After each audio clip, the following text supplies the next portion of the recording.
Hi guys, આજે આપણે મંચુરિયનની recipe share કરીશું. તો જોતાં જ ખાવાની ઈચ્છા થઈ જાય એવું સરસ મજાનું આ મંચુરિયન છે. એ આપણે મિક્સ વેજ મંચુરિયન બનાવીશું, કારણ કે શિયાળામાં ખૂબ જ સરસ મજાના શાકભાજીઓ મળે છે. અને વળી પાછા આપણે એકદમ હેલ્ધી બનાવીશું, કારણ કે આપણે ન તો આની અંદર કોર્નફ્લોરનો ઉપયોગ કરીશું, ન તો મેંદાનો ઉપયોગ કરીશું, ન તો આજીના મોટાનો ઉપયોગ કરીશું.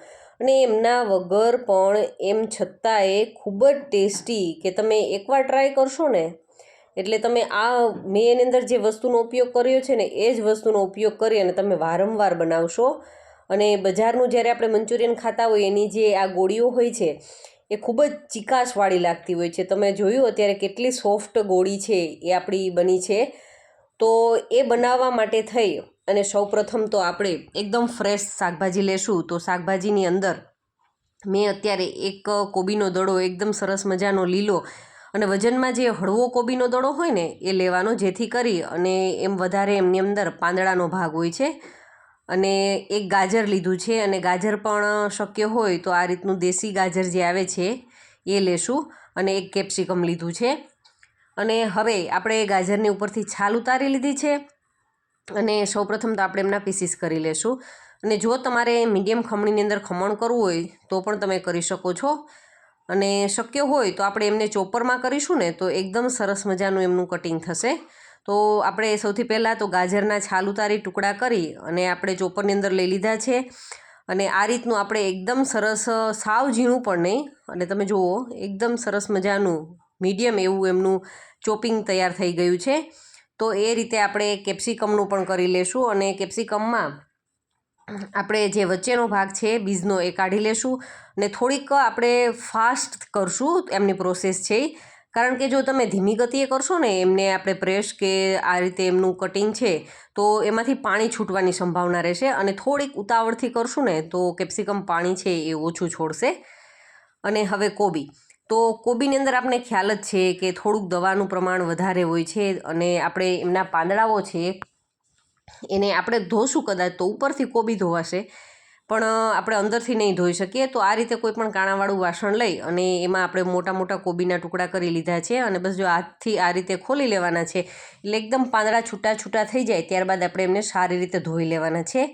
તો અત્યારે મેં કોબી છે એ ધોઈ લીધી છે. અને હવે આપણે એમને પણ જે રીતે પહેલાં બંનેનું કર્યું છે એ રીતે આપણે આમને પણ ચોપ કરી લેવાનું છે. તો અત્યારે તમે જોઈ શકો છો કે કોબીનું પણ સરસ મજાનું આ રીતનું આપણે થવું જરૂરી છે. કોબીનું પણ જો એકદમ છૂટું છૂટું સરસ મજાનું એ ચોપિંગ થઈ અને આવી ગઈ છે કોબી પણ. તો એ રીતે આપણે બધું જ વેજીટેબલ છે એ એકદમ સરસ કલરફુલ દેખાય છે. તો આપણું બધું વેજીટેબલ છે એ આવી ગયું છે. તો હવે આપણે એમને એક મોટા બાઉલની અંદર ટ્રાન્સફર કરી લેશું, અને કારણ કે આપણે એમની ગોળીઓ બનાવી છે. હવે મેં કોબીનું થોડુંક જો સાઈડ પર રાખી દીધું છે, એનો આપણે આગળ ઉપયોગ કરીશું. અને હવે કેપ્સિકમ અને ગાજર છે એમને પણ કોબી સાથે મિક્સ કરી દઈએ. અને આમાં કોબીની ક્વોન્ટિટી થોડી વધારે હોય તો ટેસ્ટ છે એ વધુ સારો આવશે. અને એ આમ તો બધાની પોતપોતાની ચોઈસ હોય છે, પણ મને છે એ થોડુંક કોબીનો ટેસ્ટ વધારે હોય તો એ ગમે છે, તો હું એનો ઉપયોગ વધારે કરું છું. અને એમની અંદર નિમક અને મરીનો ફાઇન પાવડર છે એ એડ કર્યો છે. અને હવે તમે જુઓ, મેં તમને કીધું હતું એ મુજબ કોર્નફ્લોર અને મેંદો નહીં, એમને બદલે આપણે જે ભાખરીનો કરકરો લોટ ખાઈએ છીએ ને, જેમાંથી આપણે ભાખરી બનાવીએ છીએ ને, એ લોટનો ઉપયોગ કરીશું. અને એમનું કોઈ ફિક્સ માપ નથી. લગભગ મેં એક મીડિયમ સાઇઝનું બાઉલ એડ કર્યા બાદ મને જરૂરિયાત લાગી તો 2 ચમચી પાછો મેં એમનો ઉપયોગ કર્યો છે વધારે એડ કરીને. અને બસ આ રીતે આપણે જોવાનું છે કે એમની ગોળીઓ તૈયાર થઈ જાય, સરસ બાઇન્ડિંગ આવી જાય એટલે પરફેક્ટ. આપણે કોઈ વધારે લોટ એડ કરવાની જરૂર નથી, કારણ કે આપણે શાકભાજી ખાવાનું મેઇન પર્પઝ શું છે, તો શિયાળામાં સરસ મજાનું શાકભાજી આપણે ખાઈએ અને બાળકોને ખવડાવીએ. તો વધારે શાકભાજી અને બિલકુલ ઓછી માત્રામાં લોટનો ઉપયોગ કરીશું. અને અત્યારે મારી ડોટર પણ આવી ગઈ છે, એને પણ મારી સાથે કુકિંગ કરવાનો બહુ શોખ છે.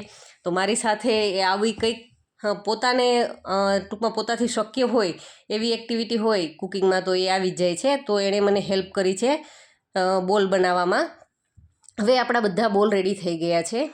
અને હવે તેલ છે ને એ આપણે મીડિયમ ગરમ રાખવાનું છે. એકને ગેસની ફ્લેમ પણ મીડિયમ રાખીશું. અને જો આપણી ગેસની ફ્લેમ લો હશે તો થોડુંક એમાં તેલ ચડવાની સંભાવના રહેશે, પણ આપણે મીડિયમ ફ્લેમની ઉપર અને વચ્ચે એવું લાગે તો થોડી વાર માટે હાઈ કરી શકીએ છીએ. અને હવે એકાદ મિનિટ માટે આપણે એમને હલાવીશું નહીં, અને એકાદ મિનિટના સમય બાદ આપણે એમને ચલાવી અને જોશું તો એકદમ હળવે હળવે એમનો કલર છે એ ચેન્જ થવા લાગશે. અને ગોળીઓ જ્યારે આપણે બનાવતા હોઈએ ને ત્યારે પણ આપણે વધારે પ્રેસ નથી કરવાની. અને આ રીતે તમે જોયું હું ચમચાને કઈ રીતે ચલાવતી હતી, એ રીતે આપણે ચમચાને ચલાવીશું ને એટલે શું થશે કે ગોળીઓ છે એ બધી જ બાજુથી સરખી કૂક થશે. અને એકદમ સરસ અત્યારે તમે જોઈ શકો છો ગોલ્ડન કલર આવી ગયો છે. અને તમે જુઓ તેલ પણ આપણું એકદમ ક્લીન છે, કોઈ ગોળી તૂટશે નહીં. ઘણી વખત ઘણા કહેતા હોય છે કે મેંદાનો ઉપયોગ ન કરીએ તો ગોળીઓ છે એ તેલમાં જઈ અને છૂટી પડી જતી હોય છે, પણ નહીં. તમે જોયું ને આપણું તેલ એકદમ ક્લીન હતું. અને ગોળીઓ બનાવતી વખતે પણ વધારે આપણે પ્રેસ નહીં કરીએ અને એકદમ હળવા હાથથી કરીશું, જેથી કરીને અંદર સુધી એકદમ તમે જુઓ આપણી ગોળી છે એકદમ સોફ્ટ છે ને. કોઈ આપણે આજીનો મોટો, કોઈ સોડા, કશું જ આપણે ઉપયોગમાં નથી લીધું, એમ છતાંય આપણી ગોળી છે એકદમ પરફેક્ટ થઈ છે. અને અત્યારે આપણે બીજો બેઝ પણ એમનો રેડી થઈ ગયો છે. ટૂંકમાં આપણી બધી જ ગોળીઓ છે એકદમ સરસ ફ્રાય થઈ ગઈ છે. અને આ રીતે તમે એમનેમ સર્વ કરશો ને કદાચ કોઈ પણની સાથે, અને એમનેમ જ કોઈ પણ ટોમેટો કેચઅપ કે કોઈ ચટણી નહીં હોય તો એમનેમ ખાવામાં પણ ખૂબ જ ટેસ્ટી લાગશે. અને હવે આપણે બધા શાકભાજી લીધા છે, એમાં છે આદુ મરચાં અને કોબી છે, અને કેપ્સિકમ, ડુંગળી અને ગાજર છે, અને લસણ છે મેં લીલું લીધું છે. લીલું લસણ હશે અત્યારે તો આમ તો આસાનીથી મળી જાય છે, અને લીલા લસણથી આમનો ટેસ્ટ છે ખૂબ જ સારો આવે છે. તો આપણે લસણને પાંદડા સાથે જ આમનું કટિંગ કરી લેશું. અને જે એમનું લીલા કલરનો જે ભાગ છે છેડા ઉપરનો એ થોડોક આપણે ડેકોરેશન માટે થઈ અને આગળ લેશું, તો થોડોક બચાવી અને રાખી દીધો છે. અને હવે આપણે ગેસ ઉપર એક કડાઈને પહેલાં ગરમ કરી લેવાની છે. જો અત્યારે મેં એની અંદર તેલ નહોતું એડ કર્યું, પહેલાં કડાઈને ગરમ કરી, અને તે કડાઈ ગરમ થઈ જાય ત્યારબાદ આપણે એમની અંદર મોટી 3 ચમચી ભરી અને તેલ એડ કર્યું છે. અને તેલને આપણે એકદમ સરસ ગરમ કરવાનું છે. અને તેલ ગરમ થઈ ગયા બાદ એમની અંદર મેં આદુ, લસણ અને ડુંગળી એ ત્રણેય વસ્તુ એડ કરી દીધી છે. અને આપણે આમને હાઈ ફ્લેમ ઉપર કૂક કરીશું. ખાસ કે જે બહારના આપણે મંચુરિયન ખાતા હોય ને તો એમાં થોડી સ્મોકી ફ્લેવર આવે છે. એ સ્મોકી ફ્લેવર છે એ આપણી ગેસની હાઈ ફ્લેમ ઉપર ડિપેન્ડેડ છે. અને જે બહાર જે લોઢીઓ યુઝ કરે છે, કદાચ આપણી પાસે ના હોય, આપણી આવી સિમ્પલ લોઢી હોય તો આપણે ગેસની ફ્લેમને હાઈ રાખીશું તો હાઈ ફ્લેમ ઉપર એ કૂક થશે ને એટલે એમનો ટેસ્ટ છે ખૂબ જ સારો આવશે. તો હવે એમની અંદર મેં ગાજર, કેપ્સિકમ અને ઝીણું કટિંગવાળી આપણી જે કોબી હતી એ ત્રણેય આપણે અત્યારે થોડીવાર કૂક થઈ ગયા બાદ એડ કરી દીધા છે. અને તમે જુઓ એકદમ ધુમાડો નીકળે છે. ટૂંકમાં હાઈ ફ્લેમ રાખીશું ને એટલે ખૂબ જ ટેસ્ટી બનશે. અને હવે એમની અંદર મરી પાવડર એડ કર્યો છે, અને આપણે સ્વાદ અનુસાર નિમક પણ એડ કરી દઈશું. અને આપણે એમને કૂક કરવાનું છે. અને જુઓ વધારે આપણે એને ઓવર કૂક નહીં થવા દઈએ. આપણે એકદમ એ ટૂંકમાં કહીએ કે થોડુંક કચાશવાળું હશે તો વધારે ટેસ્ટ સારો આવશે. એટલે એકદમ સોફ્ટ વેજીટેબલ નહીં થવા દઈએ, જેથી કરીને કલર પણ સારો આવશે અને ટેસ્ટમાં પણ સરસ લાગશે. અને 3 ચમચી જેટલો મેં ટોમેટો કેચઅપ એડ કર્યો છે, અને 2 ચમચી જેટલો ડાર્ક સોયા સોસ લીધો છે. અને સોયા સોસ છે ને એની ક્વોન્ટિટી કદાચ તમારે ઓછી રાખવી હોય તો તમે રાખી શકો છો, પણ હું આગળ એમાં વિનેગર કે લીંબુ યુઝ નથી કરતી, તો એમના માટે થઈ અને મેં 2 ચમચી જેટલો સોયા સોસ લીધો છે. અને 1 ચમચી જેટલું આપણે કોર્નફ્લોરની અંદર 2 ચમચી જેટલું પાણી એડ કરી અને એમની પ્યુરી તૈયાર કરી, અને આપણી આ જે ગ્રેવી છે ને એમને વધારે સરસ થિકનેસ માટે, અને તમે જોશો તો થોડી થોડી એડ કરીશું ને એટલે ખૂબ જ સરસ 1 થી 2 મિનિટની અંદર થવા લાગશે. અને થોડુંક પાણી એડ કરીશું, એટલે લગભગ 1 કપ જેટલું પાણી એડ કર્યું છે. અને હવે આપણે એમને સારી રીતે મિક્સ કરી અને એકાદ મિનિટ માટે કૂક થવા દેશું. અને એકદમ ખદખદવા લાગે અને ગ્રેવી તમે જુઓ વધારે પડતી પાતળી પણ નહીં અને વધારે પડતી થીક પણ નહીં, એ રીતની તૈયાર થઈ ગયા બાદ આપણે જે મંચુરિયનની ગોળી રેડી રાખી હતી ને એ એડ કરી દઈશું. અને હવે એમને આપણે સારી રીતે મિક્સ કરી લેવાનું છે. અને આપણે જ્યારે જમવા બેસવું હોય ને ત્યારે જ આપણી ગોળીઓ છે એમની અંદર એડ કરવાની છે, અને પછી એમનો આનંદ ઉઠાવવાનો છે.